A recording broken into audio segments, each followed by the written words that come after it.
Hello dear student, I am Dr. Syedur Rahman Sumon, Associate Professor and Head of the Department Forensic Medicine and Toxicology, Bashundhara Ad-din Medical College. Today our learning topic is thermal injury and its effect. So thermal injury বলতে যে আমাদের বডিতে production হচ্ছে সেই hit প্রোডাকশনের কারণে আমাদের body বিভিন্নভাবে সেই হিট লুজ করে এবং thermal injury is also included cold and heat effect both. তো এই ক্ষেত্রে আমাদের বিভিন্ন মেকানিজমে আমাদের বডি হিট প্রোডাকশন করতেছে এবং সেই হিটগুলো we lose through the three basic mechanism আর কি convection, conduction and radiation and evaporation, and there are some insensible loss from our skin and respiratory tract and by sweating. Okay, so this is the when the environment is hot, এইভাবে আমরা বডিকে কি করি, cool down করি। But in case of cold weather আমার body কি করে, hit restore করে, রিগ্রেইন করে রাখে। তখন আমাদের এই conduction বলো, evaporation বলো বা radiation, this mechanism is not happen into our body, even though there is no sweating. In cold season there is no sweating mechanism occur into our body because it is a natural balancing condition in our body. They retain the heat into our body in winter condition. This thermal effect or thermal injury classify into two groups. Okay, these are hypothermia and hyperthermia. Hypo means low and hyper mean high. So hypothermia means it is to exposed to the cold. কি হয়, exposed to the cold in generalized effect. Any type of thermal effect, there is generalized and localized effect. In generalized effect, in our body it is known as hypothermia, and localized effect frostbite. And already in Kashmir, তোমরা কাশ্মীরে যে resident আছো বা মানালি, কুল্লু মানালি বা নেপালের এভারেস্টে, এইটা common যে জানো হোয়াট ইজ ফ্রস্টবাইট, কোথায় হচ্ছে, আমাদের expose part, nose, ear lobules, fingers, যে এক্সপোজ পার্টগুলো আছে সেখানে কি হচ্ছে, due to expose to the extreme cold condition আওয়ার কি হয়, ইন উইন্টারে আমাদের কি হয়, ব্লাড ভেসোকনস্ট্রিকশন হয়। তো continuous exposure to the cold it persistent vasoconstriction which may lead to কি হবে, অ্যানক্সিয়া হবে, টিস্যু অ্যানক্সিয়া হবে, অক্সিজেন সাপ্লাই ডিপ্রাইভ হবে, tissue may suffer from anoxia and it leads to gangrene. This is the effect of frostbite. কি হয়, frostbite, trench foot মানে কি, what do you mean by trench? যেমন লাদাখে নাকি, there is in Ladakh there is a army, Indian army, there is a base camp. If suddenly they have to stay in the trench, what is trench, you know that the trench এ থাকে, sweating মানে সেখানে পানি থাকে, extreme cold থাকে, এর জন্য তাদের পায়ে কি হয়, এরকম গ্যাংগ্রিন হয়ে যায়। কন্টিনিউয়াস যদি সে এক্সপোজার হয় তখন সেটাকে বলে ইমার্শন সিনড্রোম অর ট্রেন্সফুট। আর যেটা আমাদের হাতে, আঙ্গুলে, নোজে যেগুলো হচ্ছে সেটাকে বলতেছি আমরা ফ্রস্টবাইট। আর হিটের ক্ষেত্রে কি হয়, জেনারেলাইজ ইফেক্টের ভিতরে হয় আমার হিট স্ট্রোক। এটা already everybody you know what is heat stroke, what is sun stroke, what is heat hyperpyrexia, it all are same.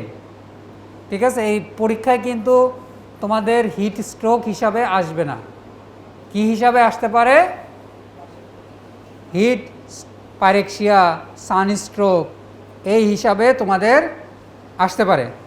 ঠিক আছে, এখন হলো যে আর কি হয়, হিট ক্র্যাম্প। আর হিট ক্র্যাম্পের আরেক নাম হলো miners cramp, stoker's cramp and heat এক্সারশনের আরেকটা নাম হচ্ছে heat syncope. Heat syncope, these are the classification of thermal injury. পরীক্ষায় তোমাদের জিজ্ঞেস করবে এবং রিটেনেও থাকবে। আর লোকাল ইফেক্ট কি? What is the local effect of heat? Local effect হলো একটা হলো বার্ন আর একটা হলো scald. What is burn? It is produced by dry hit injury. It is produced by dry heat injury. Dry heat means flame, fire. These are the dry heat. And scald, it is produced by moist heat. Moist heat means boiling water, steam. These are the responsible for the which type of heat injury it is known as scald. Suppose তোমার গায়ে গরম পানি পড়ে গেল, this is known as, তোমরা বলো গরম পানির ফোসকা পড়ছে, কিন্তু in medical term it is known as scald. Now hypothermia. What is hypothermia? It is short note, পরীক্ষায় থাকবে। What is hypothermia? Hypothermia, it is the term used for body temperature of an individual is below 95 degree Fahrenheit or 35 degrees Celsius and occurs when body is lose exceed than the heat load. আমার যে hit load আছে সেটার থেকে যদি hit loose বেশি হয় সেই কন্ডিশনটাকে বলবো আমরা হাইপোথার্মিয়া। ইউজুয়ালি এটা কোল্ড ওয়েদার বা কোল্ড কন্ডিশন বা উইন্টার সিজনে হয়, কিন্তু আমাদের দেশে হবে না। যদি কাশ্মীর, নেপাল এইসব দেশে যারা থাকে তাদেরই হওয়ার সম্ভাবনা বেশি, কারণ ওখানে দেখা যায় যে মাইনাসে চলে যায়, নাকি মেরিন মাইনাসে চলে যায়। তো মাইনাসে চলে যাওয়ার যে কারণে যে পরিমাণে বডিতে হিট প্রোডাকশন হয় তার থেকে লুজটা বেশি হয়ে যায়, এর জন্য বডি আর কভার করতে পারে না, তখন বডি টেম্পারেচার র্যাপিডলি কমতে থাকে। তো ইট is the condition known as hypothermia. তাহলে কী কারণে হইতে পারে? Most causes is exposure to the low temperature. ঠিক আছে, যেখানে এনভায়রনমেন্টাল টেম্পারেচার অনেক কম, মাইনাসে চলে যায় বা আরও কম হয়, ঠিক আছে, সেসব জায়গায় তোমার হাইপোথার্মিয়া হবে। Hypothermia usually occur in accidental, এটা তো আমরা সবাই জানি। ধরো যে কেউ এভারেস্টে তোমার হাইকিং করতে গেল, সেখানে যেয়ে সে আটকে গেল, বা দেখা গেল যে স্কিইং করতে গিয়ে সেখানে যে আটকে গেল, বা সেই স্কি করতে গিয়ে তার পা ভেঙে গেল এবং সে তাকে রেস্কিউ করার জন্য সাফিসিয়েন্ট সাপোর্ট বা কমিউনিকেশন সে পেল না, ফলে সে কী হলো, to expose to the extreme condition and তার বডি টেম্পারেচার কমতে থাকবে এবং সে হাইপোথার্মিয়ায় ভুগতে থাকবে।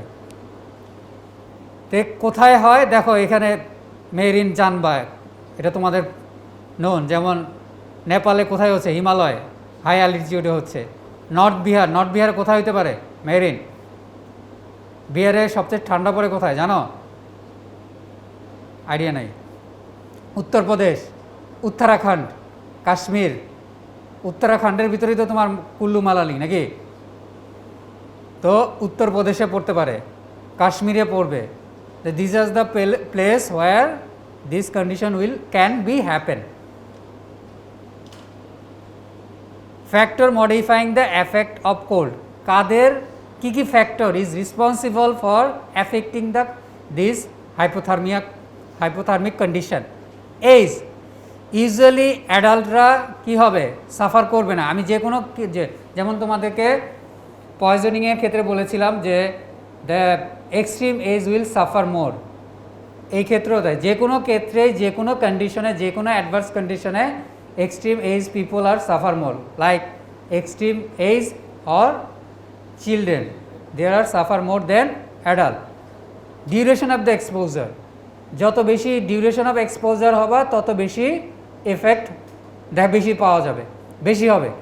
বডি কন্ডিশন কি হবে? ফ্যাটিক হবে, এক্সজশন হবে, ইনটক্সিকেশন হবে, স্টারভেশন হবে। কারণ কি হবে? কারণ এরকম দেখা যায় হিমালয়, এভারেস্টে বা কাশ্মীরে এমন একটা জায়গায় সে আটকে গেল যেখানে কোনো খাওয়া দাওয়া নাই, কিছু নাই, চারিদিকে শুধু বরফ আর বরফ। সেখান থেকে কি হতে পারে? তাদের স্টারভেশন হতে পারে। এটা এই ক্ষেত্রে কোন ধরনের স্টারভেশন হবে?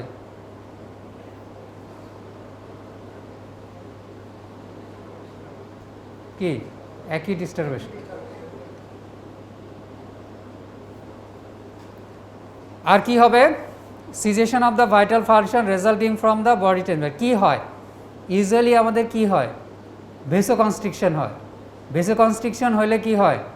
আমাদের থ্রম্বোসিস হবে, তারপরে হবে stasis of the blood circulation and tissue become necrose and আমার বডি কি হবে? পচে যাওয়া শুরু করবে। এরপরে কি হবে? Damage to the capillary endothelium which causes the increase capillary permeability and transition and oedema develop. কী হয়? এক্সট্রিম এই যে মানে এক্সট্রিম টেম্পারেচারে এক্সপোজ হলে কি হয়? টিস্যু ইডিমা হয়।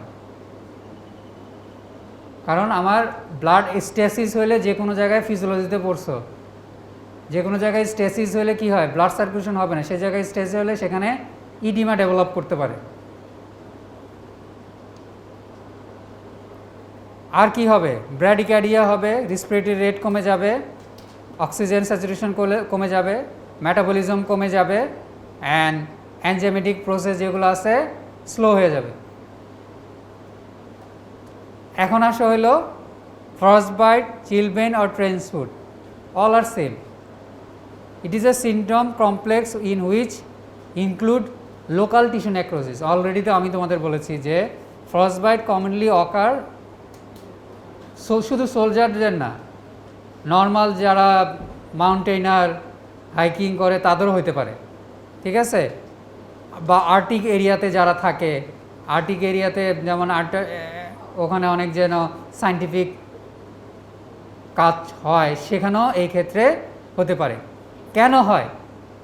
It is due to vasospasm and paralysis of the vasomotor control of blood vessel. Vasospasm হবে, তারপরে আমাদের paralysis of the vasomotor centre হবে due to sudden exposure to the extreme cold condition which may leads to decreased blood flow in the local tissue and it leads to necrosis of the tissue of specific part of the exposed part of our body, যেমন finger of the hand, foot, nose, air lobule, যে expose পার্টগুলো থাকে সেগুলোতেই তোমার frostbite or trench foot হবে, ঠিক আছে? এখানে কি হইতে পারে? জেনারেলাইজ মাসেল স্টিফনেস হবে, ল্যাথার্জি হবে, হেভি ফিলিং হবে, ডিলিরিয়াম হবে, ultimately hypothermia, generalise hypothermia develop করবে এবং সেখান থেকে কমা অ্যান্ড ডেথ হয়ে যেতে পারে, ঠিক আছে? ট্রিটমেন্ট কি? তাকে কফি খাওয়াইতে হবে, তারপরে হট ওয়াটার দিতে হবে, তারপরে তাকে গরম কাপড় চোপড় পরাই দিতে হবে, এক্সপোর্ট সেখানে তাকে ব্লাড সার্কুলেশন করার জন্য তাকে ম্যাসেজ করতে হবে। This are the generalise and treatment for sudden exposure to the cold condition. আর যদি নিউট্রিশনাল, যেহেতু সে স্টারভেশন আছে, তার নিউট্রিশনটা কি করতে হবে? কারেকশন করতে হবে।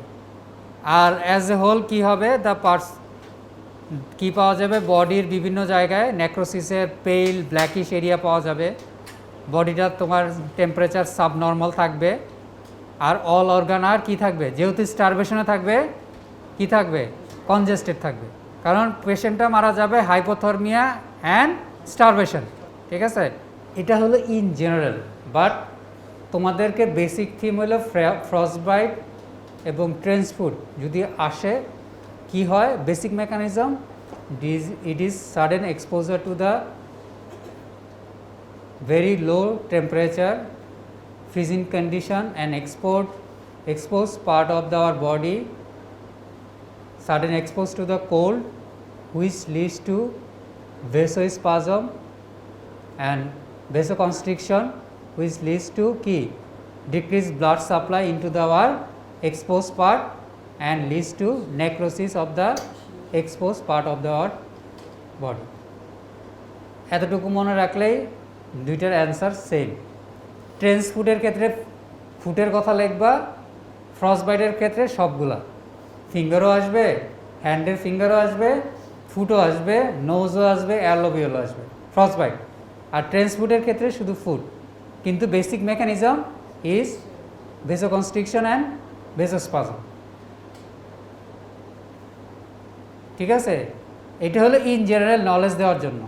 আর বাকিগুলো তোমরা সবই জানবা, যে বডি হাইপোথার্মিয়া হবে, স্টারভেশন থাকবে, গ্যাংগ্রিনাস মার্ক পাওয়া যাবে, ব্ল্যাকিশ টিস্যু পাওয়া যাবে এক্সপোজ পার্টগুলোতে, এবং অল ওভার দ্য পোস্টমর্টেম ফাইন্ডিংয়ে অল অর্গান আর কনজেস্টেড। ঠিক আছে, আর এটা কি ইউজুয়ালি ইট ইজ কি অ্যাক্সিডেন্টাল।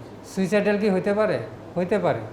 অনেকে দেখা যায় যে রাগ করে চলে যায় ঠান্ডায়, সেখান থেকেও নিজেকে ঠান্ডায় কোনো জায়গায় নিয়ে গেলে, তবে ইট ইজ মোস্টলি অ্যাক্সিডেন্টাল।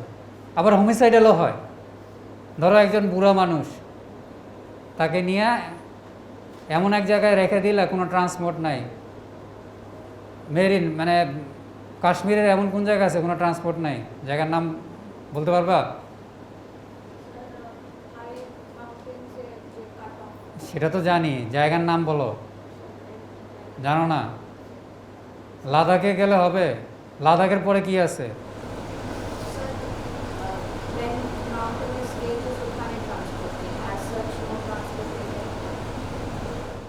বসো। পশুপতি? নেপালে কি আছে? মানে এমন এক জায়গায় নিয়ে একজন বুড়া মানুষকে, একটা বাচ্চাকে রেখে আসলা, সে তো আর ওখান থেকে ব্যাক করতে পারবে না, বা এভারেস্টেই রেখে দিয়ে আসলা, সে তো আর আসতে পারবে না। সে এটা কি হইল? Homicidal. It is A homicidal condition. তাহলে অ্যাক্সিডেন্টালও হইতে পারে, হোমিসাইডালও হইতে পারে, সুইসাইডাল হইতে পারে, বাস মোস্টলি অ্যাক্সিডেন্টাল। এখন আসা হলো যে হাইপারথার্মিয়া। হাইপারথার্মিয়া কয়েকটা কন্ডিশন আছে। হাইপারথার্মিয়াতে আমাদের যেটা দরকার সেটা হলো heat cramp, heat exertion and heat stroke. এখন আসা হলো হিট ক্র্যাম্প কি? It is a condition where the victim complains of severe painful spasm in the voluntary muscle due to excessive perception and loss of body salt while working in a hot atmosphere.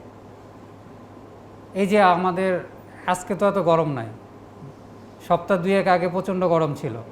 এই যারা labour, van পুলার বা রিক্সা driver or labours, এই sudden hot humid কন্ডিশনে তাদের কি হয়? তোমরা নিজেরাও তো সাফার হয়েছো, যে প্রচণ্ড গরমে তোমরা যদি, কালকে ফুটবল খেলছো না? ফুটবল খেলার পরে কি হয়েছে, কি কমপ্লেন ছিল? দাঁড়াও।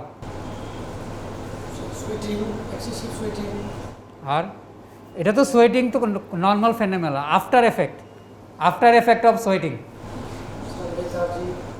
ল্যাথার্জি, তারপরে কাপ মাসেলে পেইন হয় নাই?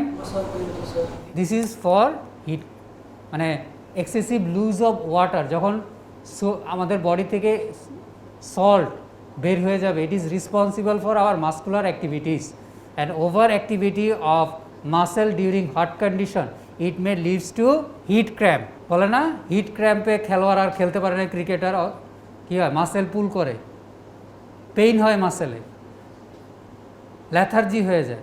This is due to excessive hot and humid temperature while hard labor work, the person become lethargic and muscle pain. It is known as heat cramp. এখন আসা হলো heat exertion. It is mainly due to effect of heat on the circulatory system and manifestation the peripheral vascular collagen. দেখা যায় প্রচুর sweating হয়ে the person কি হয়, অজ্ঞান হয়ে যায়, কলাপস হয়ে যায় না? এরকম কাজ করতে করতে গরমে দেখা যায় যে অনেকে অজ্ঞান হয়ে যায়। It is the condition known as heat exertion. Heat এক্সরশনে কি হয়? ফ্লেশিয়াল ফ্ল্যাশিং হয়, থ্রবিং পেইন হয়, থ্রবিং হেডেক হয় ইন দ্য টেম্পল। দেখবে অনেকেই গরম কাজ করলে দেখবা যে মাথায় প্রচণ্ড ব্যথা হচ্ছে, ব্লারিং অফ ভিশন হবে, পেশেন্ট কী হবে, কলাপস করবে। ইউজুয়ালি পেশেন্ট উইল রিকভার, আবার ভালো হয়ে যায়।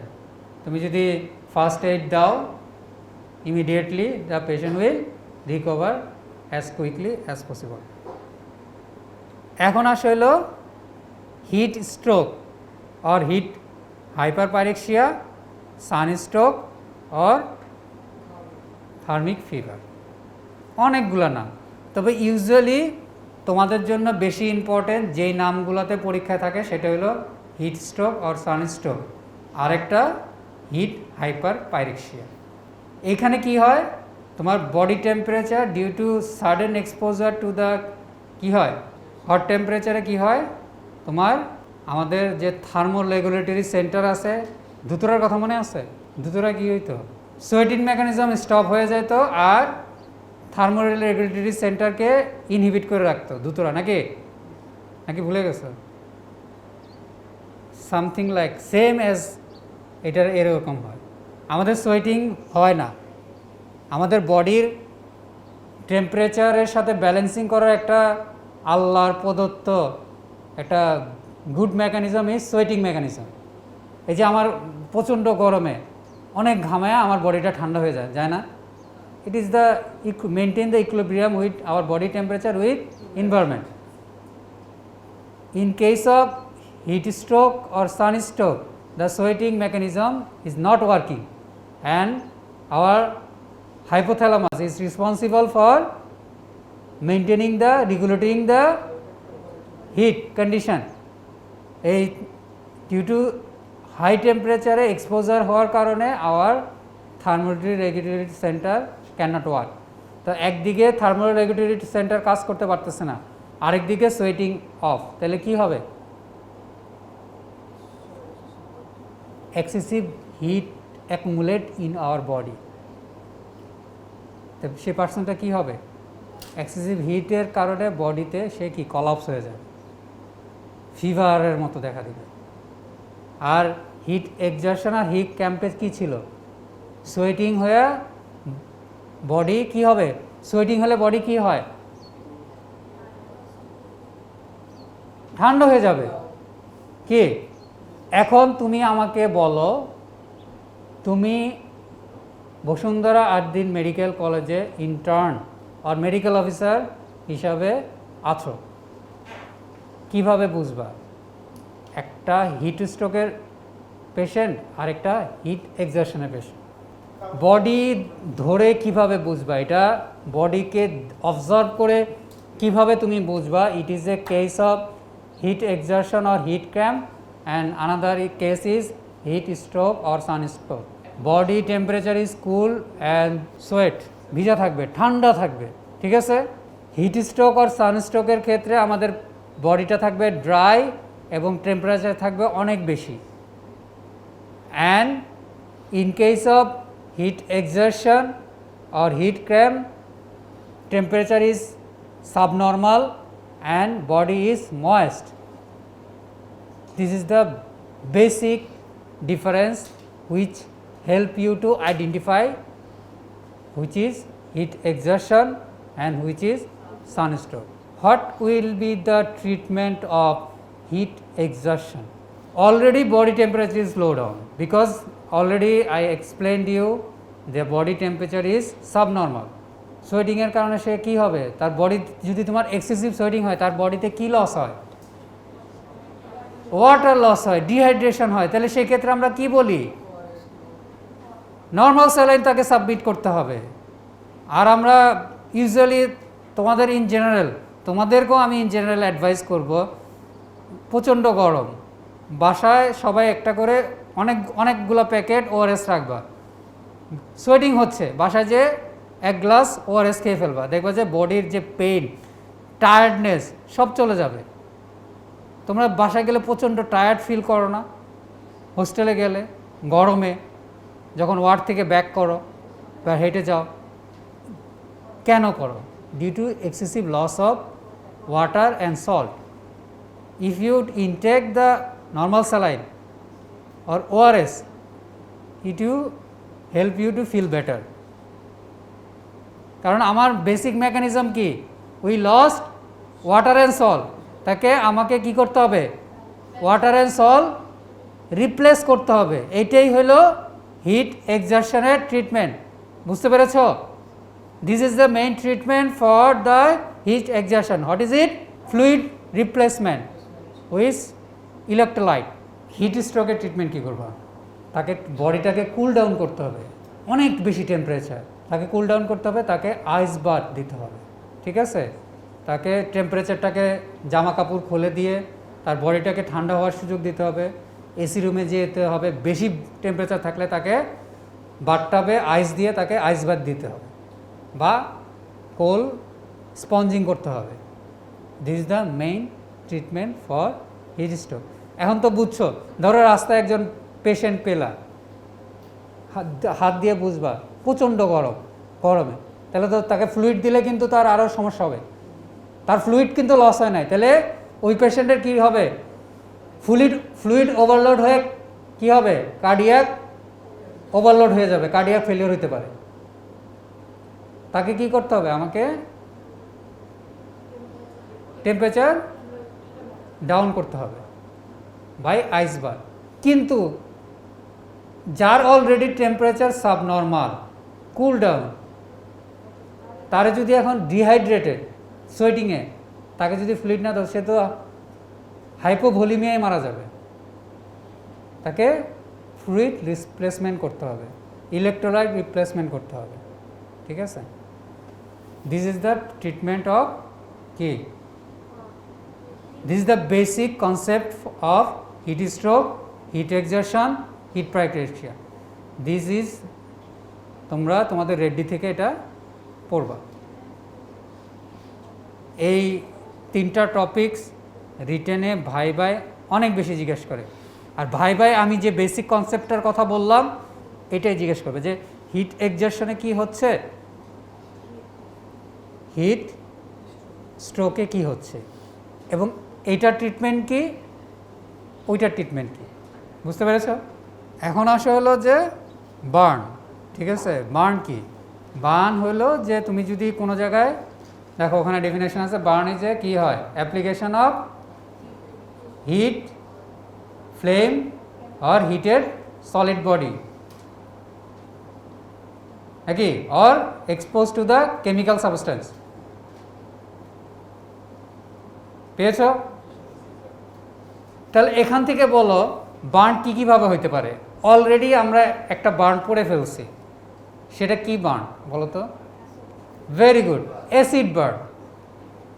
এখান থেকে একটা জিনিস, যারা ভালো রেজাল্ট করতে চাও, ভালো মার্ক ক্যারি করতে চাও, হয় অ্যাসিড থ্রোয়িং করলে সেটাকে টিস্যুকে যে ইনজুরি হয় সেটাকে অ্যাসিড বার্ন কেন বলতেছে, হয় it is call acid burn. যে কোনো বার্ন হলে আমাদের কি হয়, ধরো তুমি একটা কাগজ বার্ন করলো, if you burn any particle, what will be happen, জ্বলবে তো, জ্বলার পরে এরিয়াটা কি হয়, ধরো তুমি একটা কাগজ বার্ন করলা, এরপরে আলটিমেট কি হয়, পুড়ে যায়, পুড়ে কালো হয়ে যায়। এই কালো হওয়ার জিনিসটা কি, কার্বন পার্টিকেল তৈরি হয়, ব্ল্যাকিশ হয়ে যায় না, this is the carbon particle. এবং অ্যাসিড বার্নও কিন্তু ব্ল্যাকিশ হয়ে যায় ডিউ টু ওখানেও হিট হয় এবং কার্বনাইজ পার্টিকেল তৈরি হয়। That's why acid burn is known as acid injury, also known as acid burn, due to it also creating the carbonise particle. এখন বুঝতে পারছো chemical burn, acid burn, what is burn, যে কোনো বার্নে যদি কার্বন পার্টিকেল তৈরি হবে, এর জন্য অ্যাসিডকে ইঞ্জুরিকে ওটাকে অ্যাসিড বার্ন বলতেছে। টিস্যু বার্ন হচ্ছে, কার্বন পার্টিকেল তৈরি হচ্ছে। আন্ডারস্ট্যান্ড? ক্লিয়ার? Sit down. আর অন্য বার্নগুলো তো জানো, যেমন ফ্লেম, আগুন দিয়ে, হিটেড বডি, যেমন কাপড় আয়রন করতেছো, এটা হাতে লেগে গেল, it is also heated solid body burn. তাহলে it is burn and types of burn. Clear?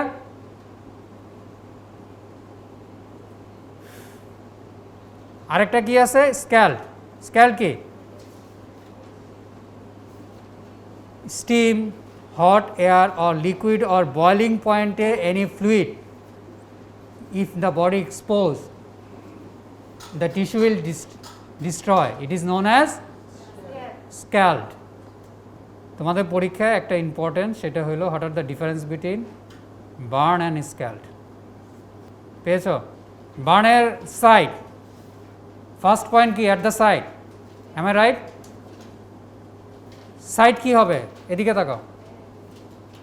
ধরো এটা দিয়ে তুমি কাউকে করলা, হিট করলা, আঘাত করলা, কি হবে? বার্ন, হিটেড বার্ন কি হবে? At the level, above the level, দেখো লেখা আছে, তাই না? আর যদি এই যে দেখো এদিকে দেখো, কারোর গায়ে যদি গরম পানি ছুঁড়ে দাও সেই ক্ষেত্রে কি হবে? এটা কি অ্যাট দ্য লেভেল আর কি হবে? Below the level. পানির ধর্ম কি? গড়িয়ে পড়া। তাহলে সাইড কি হবে? At the level, below the level. Clear? বুঝতে পেরেছ? এখন কারো কি এক্সপিরিয়েন্স আছে যে গরম পানি হাতে পড়ে ফুসকা পড়েছে? মেজরিটি মেয়েদেরই থাকার কথা, কারণ তোমরা চা বানাও বা গরম তেলে ডিম ভাজো, ডিম পোস্ট করো, নুডলস রান্না করো, করো তো? তোমরা শুনলাম যে তোমরা নুডলস রান্না করো হোস্টেলে, এরকম তো পড়া গেছে না? কি হয়? গরম তেল পড়লে কি হয়? ফোসকা পড়ে, ব্লেবস ফরমেশন হয়, ব্লিস্টার। ইনিশিয়ালি রেডিশ থাকে, ওখানে কোনো লাইন থাকে, এরকম গোল একটা ব্লিস্টার, ওখানে কিন্তু থাকে, কিন্তু একটা লাইন অফ রেডনেস পাবা কোথায়? হিট করলে দেখবাই কারো হাতে যদি আয়রন বা হিটেড সলিড বডি লাগে, দেখবা যে একটা লাইন অফ রেডনেস থাকবে। দেন স্ক্যাল্ডে দেখো আছে কি না, আছে না? তারপরে বার্ন করলে, ধরো আমার এদিকে তাকাও, স্কিনে যদি বার্ন হয়, বার্ন স্ক্যাল্ড না, আমার এই যে হেয়ার ফলিকুলগুলো কি হবে? পুড়ে যাবে। এটাকে কি বলে? সিনজিনি, ঝলসে যাওয়া। এখন এটা তো বার্নের ক্ষেত্রে থাকবে, স্ক্যাল্ডের ক্ষেত্রে কি সিনজিনিং হবে? কারণ ওটা তো এক্সপোজ টু দ্য ফ্লেম বা হিট না, ওটা তো স্টিম বা হট বয়েলিং পয়েন্টে কোনো লিকুইড ম্যাটার্স, তো সেই ক্ষেত্রে সিনজিনিংও হবে না, চারিংও হবে না, আর স্কার হবে থিন। ঠিক আছে? আর কি হবে? বার্নের এরিয়াটা রেডিশ হবে, কিন্তু স্ক্যাল্ড কি হবে? ব্লিচ, সাদা হয়ে যাবে। Sodden and bleach. পাওয়া গেছে? তাহলে these are the difference between burn and scald. So that's all for today. In next class we will discuss rest of the part of this thermal injury. Thank you.